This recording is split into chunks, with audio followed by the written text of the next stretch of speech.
This game wrap is brought to you by Ideal Vision, one-of-a-kind eye care for one-of-a-kind eyes. Visit their locations across San Antonio and Somerset.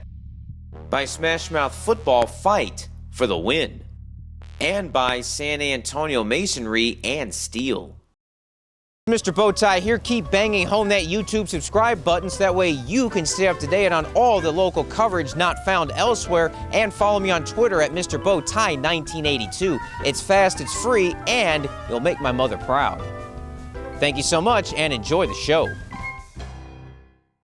It's well known that non-district records really don't mean a whole lot when it comes to district play, but it can show how momentum is going heading into district play, and that could be a factor as 29-6A play opens up as San Antonio OConnor takes on San Antonio J. OConnor is 0-2 on the season. They've been outscored by a total of 57 points their first two games of the season in losses to Brandeis and Johnson. For Jay, they're 2-0 after going 0-9 last year in the shortened season. They have not been 3-0 since 2006. That was a couple years before future NFL star Josh Reynolds made the varsity roster. So does momentum really play a whole lot going from non-district to district? Well, we're going to find out shortly. Let's head over to Gustafson Stadium and check out all the action presented by Ideal Vision, Smash Mouth Football, and San Antonio Masonry and Steel.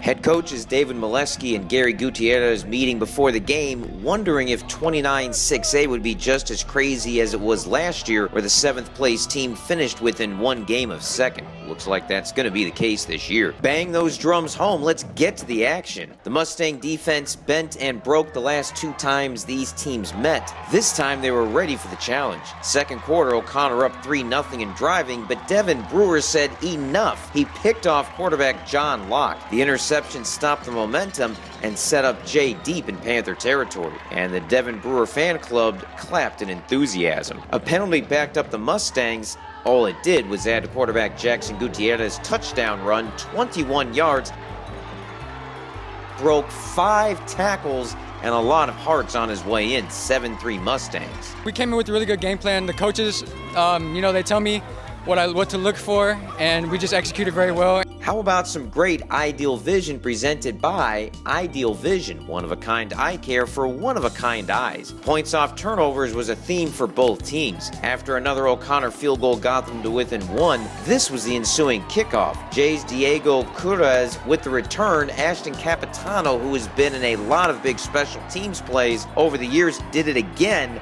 knocked the ball out, and was recovered by Matt Garza. Ensuing drive, 4th and 8 for OConnor at the J29. Locke, this time the receiver, jumped up Wilt Chamberlain style to grab the basketball. I mean football for the score. Somehow he kept his feet in for 7 points.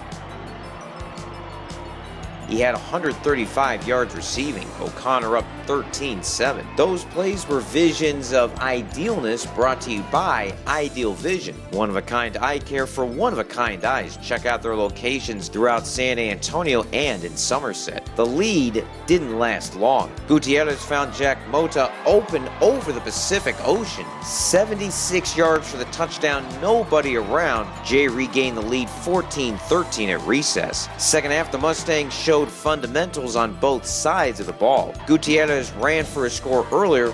How about another 36 yards or 108 feet on the draw all the way home? 3 more broken tackles. Bob Ross would have said, let's paint some happy little touchdowns. And that's what Jay did. PAT blocked. Mustangs still up 20-13. We have a really tough team this year. Our defense does a great job, and our offense executes very well. You saw the Molcajete, we grind.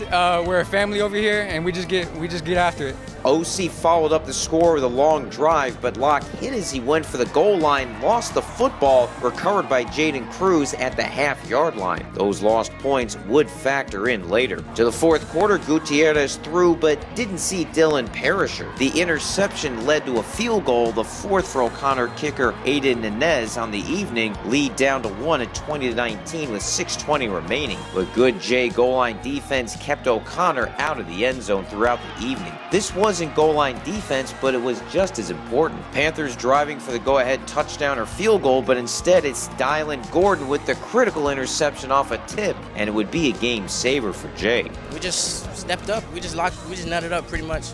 I saw him go for a fly, and he tipped it and just it was just in my hand. Ensuing drive, Gutierrez no turnover this time, 27-inch touchdown run iced the game for the Mustangs. He threw for 174 and a touchdown, ran for 81 and 3, while Xadrian Huerta ran for 200 and a touchdown. Mustangs beat OConnor 35-25, their first win over OC since 2011 when Josh Reynolds was on the team, and their first 3-0 start since 2006 when the future NFL star was 11 years old. Inspiration to all of us, pretty much. It gives us something to look up to and makes us work harder. I know he's a big influence on our community.